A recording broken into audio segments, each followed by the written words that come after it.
Hello students. सो आज हम electric potential and capacitance chapter की 9th वीडियो में को स्टडी करेंगे।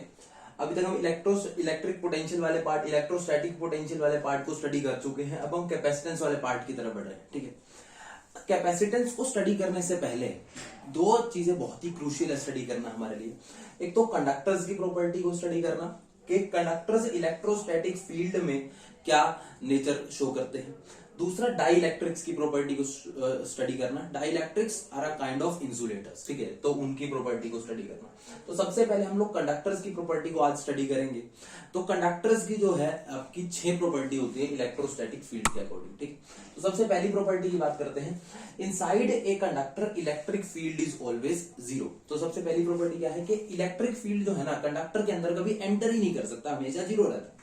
मतलब एंटर तो कर जाएगा लेकिन बहुत नैनो सेकंड के लिए, उसके बाद वो जीरो हो जाएगा। आप देखो क्यों होता है, उसके पीछे रीजन देखते हैं। तो ये मान लो आपके पास में एक कंडक्टर है, ठीक है, किसी भी शेप का हो सकता है, जरूरी नहीं है कि मैं जिस शेप का बना रहा हूं बिल्कुल वैसी शेप का बनाए, कैसी भी शेप का आप मर्जी से अपनी बना सकते हैं। ठीक है, अब मान लो यहां पे जो है ना इस कंडक्टर को हमने एक एक्सटर्नल इलेक्ट्रिक फील्ड में रख दिया। तो यहां पे मान लेते हैं एक पॉजिटिव प्लेट है एंड यहां पे एक नेगेटिव प्लेट है।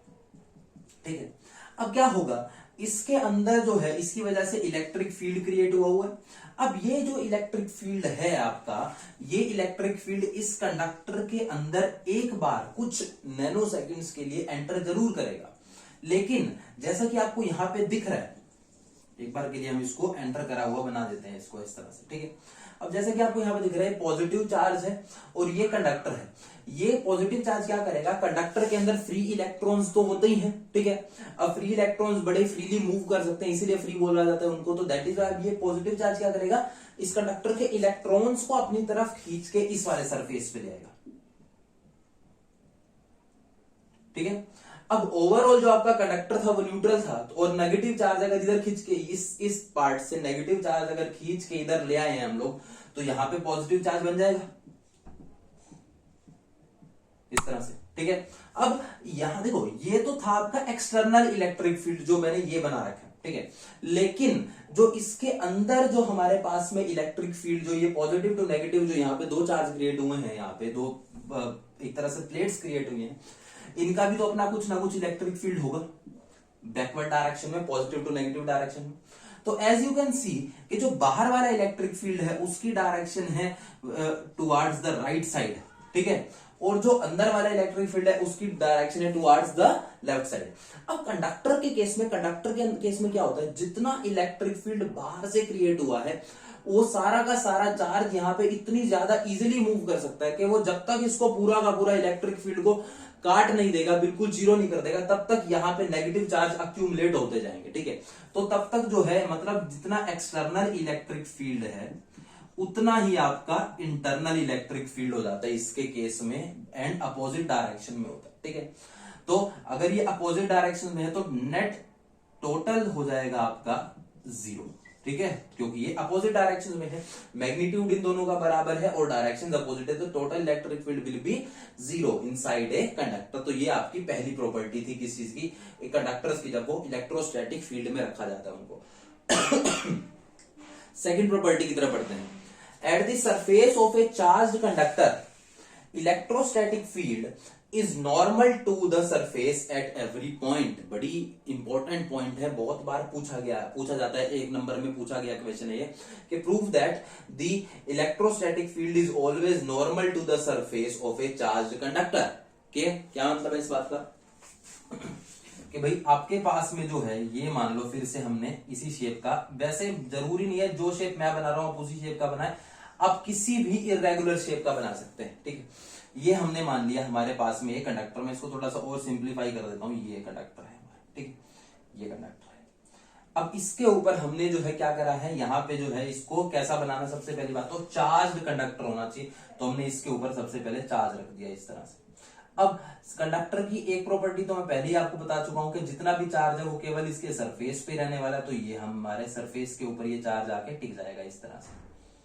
ठीक, अब इन्होंने क्या बोला है, at the surface of a charge conductor, charge conductor के सरफेस पे electrostatic field is always normal to surface, कि अगर इसके अंदर से इलेक्ट्रिक फील्ड अगर बाहर को जाएगा तो हमेशा सरफेस के नॉर्मल जाएगा। तो इस साइड पे सरफेस का नॉर्मल ये है, तो इलेक्ट्रिक फील्ड की डायरेक्शन ये होनी चाहिए ऊपर की तरफ। इधर की बात करूं तो ये होनी चाहिए, इधर की बात करूं तो इस तरफ नीचे जाए, और इधर की बात करूं तो इस तरफ नीचे जाए।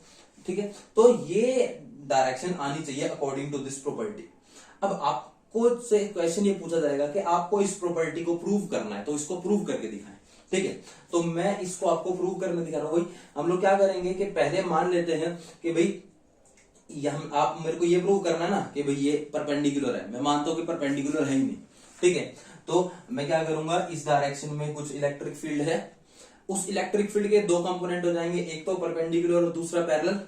जो पैरेलल कंपोनेंट है वो इस चार्ज को रोटेट करने लग जाएगा, और अगर ये चार्ज रोटेट हो रहा है तो इलेक्ट्रोस्टैटिक्स तो रह ही नहीं गया। तो दैट इज व्हाई इलेक्ट्रोस्टैटिक के केस में इसको केवल और केवल परपेंडिकुलर होना ही पड़ेगा। तो अब इसको हम प्रूव करते हैं। ठीक, प्रूफ।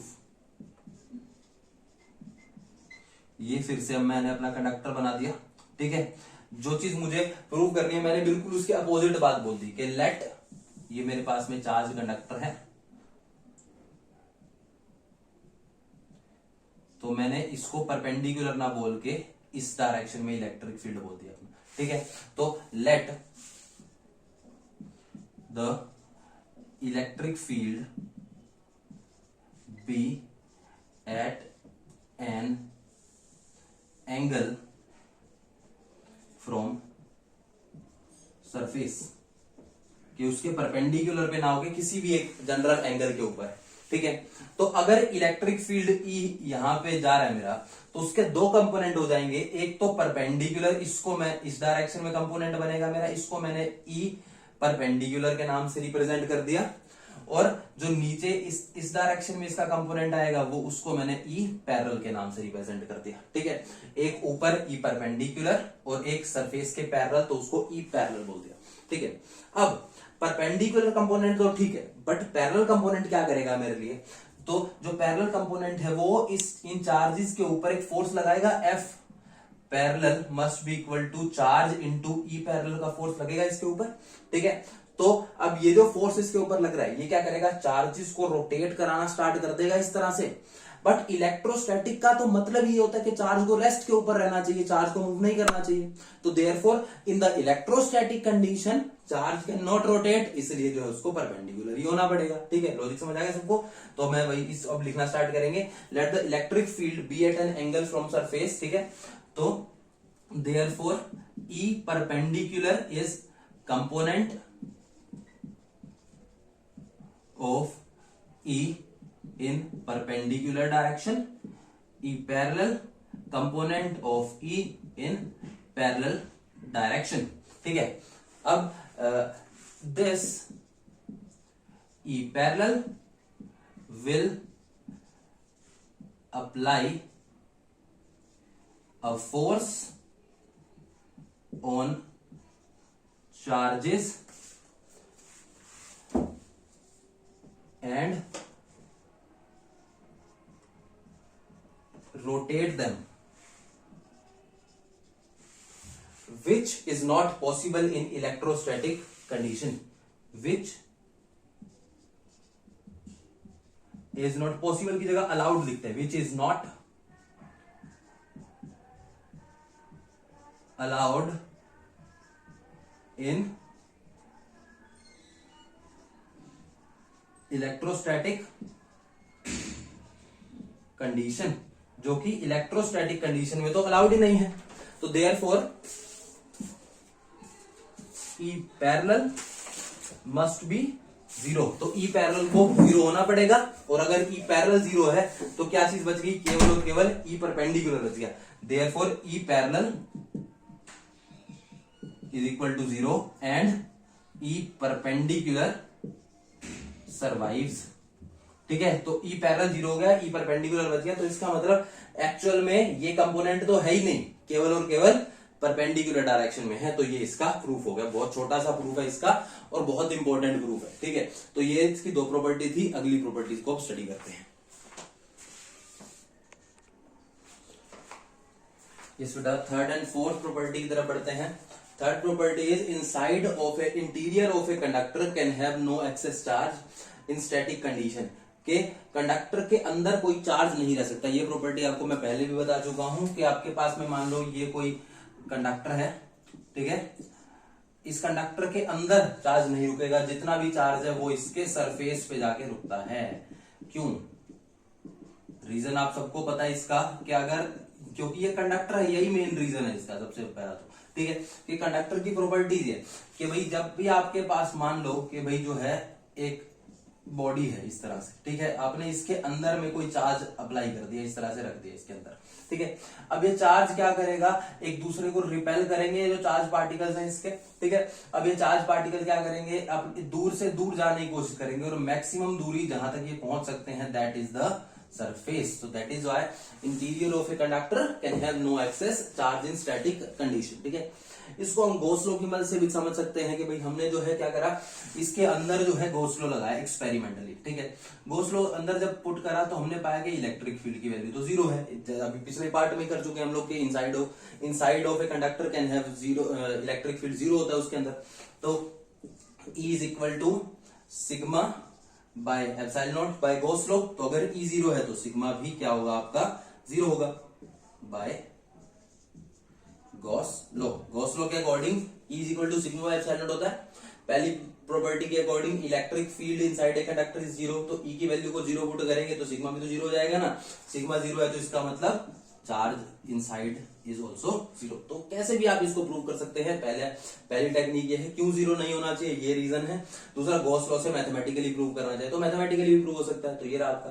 चौथी प्रॉपर्टी की तरफ बढ़ते हैं, electric potential is constant through out the conductor, के कंडक्टर के अंदर जो इलेक्ट्रिक पोटेंशियल है वो कांस्टेंट होता है और उसकी वैल्यू जो है सेम होती है एज ऑन द सरफेस। तो समझते हैं कैसे, ये आपके पास में वो कंडक्टर है, ठीक है, क्या बोल रखा है कि भाई आपके पास में जो है electric potential is constant through out the conductor, के कंडक्टर के अंदर इलेक्ट्रिक पोटेंशियल की वैल्यू कांस्टेंट रहने वाली है और उसकी वैल्यू जो है सरफेस के ऊपर जितनी पोटेंशियल की वैल्यू है उतनी ही वैल्यू अंदर रहेगी, ठीक है।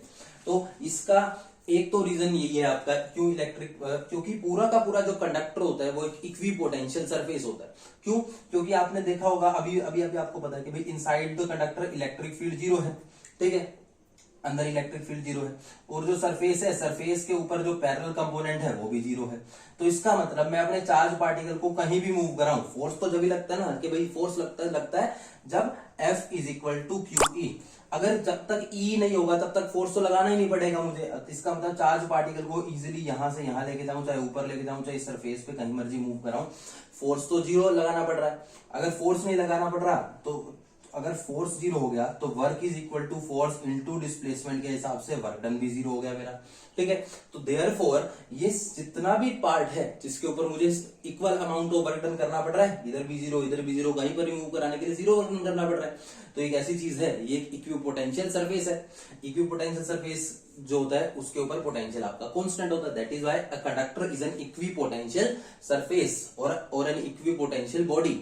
तो इसका मैथमेटिकल प्रूफ देख लेते हैं, जो कि यूजुअली आपसे जो है पूछा जाता है कि prove that electric potential is constant, और बहुत इंपॉर्टेंट है, सीबीएसई में कई बार पूछा गया है, तो इसको हम लोग इंपॉर्टेंट भी लिख सकते हैं इसके ऊपर। तो E is equal to minus dV by dl, okay. तो इलेक्ट्रिक फील्ड जो है आपका क्या है, जीरो है, तो therefore dV by dl will be equal to zero, dV by dl आपका जीरो हो जाएगा। तो अगर dV बाय dl जीरो होता है तो इसका मतलब V must be equal to constant, वो कितना होगा, कांस्टेंट होगा। तो दैट इज व्हाई जो है इसकी वैल्यू कांस्टेंट है, और इसकी वैल्यू किसके बराबर है, सरफेस के ऊपर जो पोटेंशियल है उसके बराबर है, क्योंकि सरफेस के ऊपर भी तो इलेक्ट्रिक फील्ड पैरेलल देखे तो जीरो है ना कंपोनेंट, तो that is why V is constant and has the value same as that on the surface. तो ये हमारे पास में फोर्थ प्रॉपर्टी थी। अब फिफ्थ और सिक्स्थ प्रॉपर्टी की तरफ बढ़ते हैं ये स्टूडेंट्स। तो फिफ्थ और सिक्स्थ प्रॉपर्टी की तरफ बढ़ते हैं अब अपनी। फिफ्थ प्रॉपर्टी है electric field at the surface of a charge conductor is sigma by epsilon not, ठीक है, कि भाई अगर कोई चार्ज कंडक्टर है जैसा कि ये, इसके सरफेस के ऊपर अगर मैं इलेक्ट्रिक फील्ड की मैग्नीट्यूड निकालना चाहूंगा तो उसकी वैल्यू होगी सिग्मा बाय एप्सिलॉन नॉट। तो देखो पहली प्रॉपर्टी क्या थी, इलेक्ट्रिक फील्ड जीरो है, अंदर कोई इलेक्ट्रिक फील्ड नहीं होगा। दूसरी प्रॉपर्टी ये बता दें कि इसकी डायरेक्शन हमेशा परपेंडिकुलर टू सरफेस होगी। अब तीसरी प्रॉपर्टी हमें बता रहे उसका मैग्नीट्यूड कितना होगा। ये जो पांचवी प्रॉपर्टी है उसका मैग्नीट्यूड बता रही है, ठीक है। तो देखते हैं कैसे इसकी वैल्यू को, ये यही वैल्यू होती है। ये प्रूव करने के लिए हमने क्या करा, यहाँ पे गॉस सरफेस बना दिया, गॉसियन पिल बॉक्स बना दिया यहाँ पे, ठीक है। ये हमने गॉसियन सरफेस बना दिया जो कि इस तरह से कट करता हुआ आपके सरफेस को ऊपर जा रहा है, ठीक है। ये सिलेंड्रिकल गॉसियन सरफेस है। इस बिल्कुल छोटे साइज के सिलेंडर को हम लोग पिल बॉक्स भी बोल देते हैं, तो Gaussian pill box, this is called, इस गॉसियन सरफेस का नाम है Gaussian pill box, pill box, ये नाम जो गॉस ने दिया होगा उसको, ठीक है, गॉसियन पिल बॉक्स। ये बहुत छोटे साइज का सिलेंडर है, गॉसियन पिल बॉक्स बोलते हैं इसको, ठीक है। अब ये जो है, जो ये एरियाज है, ठीक, इनकी वैल्यूज है ds स्मॉल एरिया है, ये भी ds होगा एंड ये भी ds होगा, ठीक है। अब इलेक्ट्रिक फील्ड, अब हमें ये पता है by Gauss law, flux, electric flux जो होता है वो इनक्लोज्ड जो चार्ज है डिवाइडेड बाय एप्सिलॉन नॉट के बराबर होता है, राइट। तो अब मुझे बस यही पता करना है इसके केस में जो है कितना फ्लक्स जा रहा है, फ्लक्स इसके अंदर से कितना पास होगा। देखो जितना भी इलेक्ट्रिक फील्ड है वो इसके परपेंडिकुलर इस तरह से पास हो रहा है, तो इधर वाले सरफेसिस से तो कुछ इलेक्ट्रिक फील्ड पास होगा नहीं, ठीक है। और नीचे की तरफ भी कोई इलेक्ट्रिक फील्ड नहीं है क्योंकि inside the conductor electric field is always zero. तो जितना भी इलेक्ट्रिक फ्लक्स है वो केवल और केवल ऊपर वाले जो ये सर्कल है इसी से ही पास हो रहा होगा। तो इसके अंदर से फ्लक्स कितना हो जाएगा, फ्लक्स होता है E इंटू एरिया, तो फ्लक्स का फॉर्मूला हो गया E इंटू मैग्नीट्यूड की बात करें तो E इंटू में ds इज इक्वल टू, अब चार्ज कितना होगा, अगर मान लो इसकी चार्ज डेंसिटी है सिग्मा, तो सिग्मा इंटू जितना भी अंदर का एरिया, सिग्मा इंटू ds, ये हो गया charge divided by epsilon naught, क्योंकि सिग्मा क्या होता है, sigma is charge per unit area, okay, sigma is charge per unit area. So यहाँ पे ds से ds कैंसिल हो गया, इलेक्ट्रिक फील्ड का मैग्नीट्यूड आ गया आपका सिग्मा बाय एप्सिलॉन नॉट, ये हो गया आपकी फिफ्थ प्रॉपर्टी। छठी प्रॉपर्टी की तरफ बढ़ते हैं, इलेक्ट्रोस्टैटिक शील्डिंग बहुत इंपॉर्टेंट प्रॉपर्टी है। देखो, inside the cavity of a conductor having no extra charge electric field is always zero. क्या मतलब है इस बात का, कभी कभी आपने छोटी क्लासेस में पढ़ा होगा कि भाई is it safe to sit inside a car during lightning और आउटसाइड इट, के जब बारिश हो रही होती है और बिजली गिर रही होती है तो उस समय पर आपको गाड़ी के अंदर रहना सेफ है या गाड़ी के बाहर रहना सेफ है। तो गाड़ी के अंदर रहना सेफ, उसमें आंसर बताया जाता है। तो उसके पीछे रीजन है इलेक्ट्रोस्टैटिक शील्डिंग, कि अगर कोई कंडक्टर है और कंडक्टर के अंदर कोई कैविटी है, जैसे फॉर एग्जांपल आपकी कार जो है वो एक कंडक्टर की बनी हुई है और उसके अंदर एक कैविटी बनी हुई है जिसके अंदर आप बैठते हैं, ठीक है। तो inside the cavity of a conductor, जिसके अंदर पहले से ही कोई एक्स्ट्रा चार्ज ना रखा हो, मतलब आपको ये इंश्योर करना है कि भाई उसके अंदर एक्स्ट्रा पहले से कोई चार्ज नहीं रखा हुआ, क्योंकि अगर वो चार्ज रखा होगा तो उसका इलेक्ट्रिक फील्ड हो जाएगा। तो हम पहले से ये इंश्योर कर रहे हैं कि उसके अंदर अपने आप से कोई प्रेजेंट चार्ज नहीं है। तो उस सिचुएशन में उसके अंदर बाहर से कोई चार्ज, कोई इलेक्ट्रिक फील्ड एंटर नहीं कर सकता, ठीक है। तो ये होता है हमारा इलेक्ट्रोस्टैटिक शील्डिंग। अब इसकी मदद से क्या होगा कि जो जिस भी चीज को मैं बचाना चाहता हूं बाहर उस बिजली से, तो वो क्या होगा, वो इलेक्ट्रिक फील्ड उसके अंदर एंटर नहीं कर सकता। तो दैट इज वाई वो चीजें जो है उस इलेक्ट्रिक फील्ड से बच जाएंगी, ठीक है। सो इलेक्ट्रोस्टैटिक शील्डिंग, तो ये प्रॉपर्टी कुछ इस तरह से काम करती है। मान लो ये आपके पास में वो कंडक्टर है और कंडक्टर के अंदर ये हमारी कैविटी है। देखो बिल्कुल इरेगुलर शेप्स बना रहा हूं मैं, रियल लाइफ शेप्स इससे बिल्कुल अलग हो सकती हैं, ठीक है। आप अपनी मर्जी से कैसी भी शेप बना सकते हो, ठीक है। इस कंडक्टर के अंदर कोई भी चार्ज नहीं होना चाहिए, तो मैंने यहाँ पे सिग्मा को पहले तो जीरो प्रूफ लिख दिया कि भाई ये इसकी कंडीशन है, सिग्मा को जीरो होना ही चाहिए, अदरवाइज नहीं, ठीक। तो अगर ये कंडीशन सेटिस्फाई हो जाएगी मेरी, तो मैं इसको थोड़ा सा बड़ा बना लूंगा, तो उस सिचुएशन में इलेक्ट्रिक फील्ड भी यहाँ पे जीरो रहने वाला है, ठीक है। तो ये कौन सी प्रॉपर्टी होती है, इलेक्ट्रोस्टैटिक शील्डिंग। इलेक्ट्रिक फील्ड कभी भी इस कैविटी के अंदर एंटर नहीं कर सकता। रीजन बड़ा ही सिंपल है कि भाई यहाँ पे आपने इस तरह से पॉजिटिव लगाया, यहाँ पे आपने नेगेटिव लगाया, आप इससे जो इलेक्ट्रिक फील्ड बन रहा है आप इसको मान लो एंटर कराने की कोशिश भी कर रहे हैं उसके अंदर, तो क्या होगा, इधर से पॉजिटिव चार्ज इसके अंदर एंटर करने की कोशिश करेगा, ये जो इस तरह से इलेक्ट्रिक फील्ड इसके अंदर एंटर करने की कोशिश कर रहा है, तो होगा क्या, यहाँ पे तो आपका नेगेटिव चार्ज इस तरह से आ जाएगा, ठीक है, एंड इस जगह पे आपका पॉजिटिव चार्ज आ जाएगा, राइट।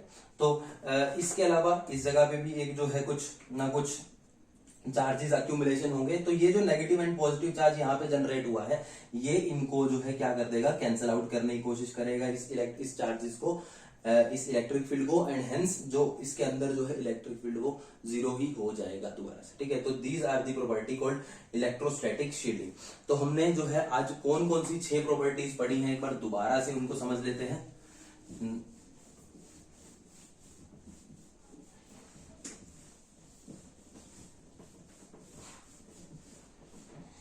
देखो, सबसे पहले हमने प्रॉपर्टी क्या पढ़ी कि अगर कोई कंडक्टर होगा तो कंडक्टर के अंदर इलेक्ट्रिक फील्ड हमेशा जीरो रहने वाला है, ये हमारी पहली प्रॉपर्टी है। Inside a conductor electric field is always zero.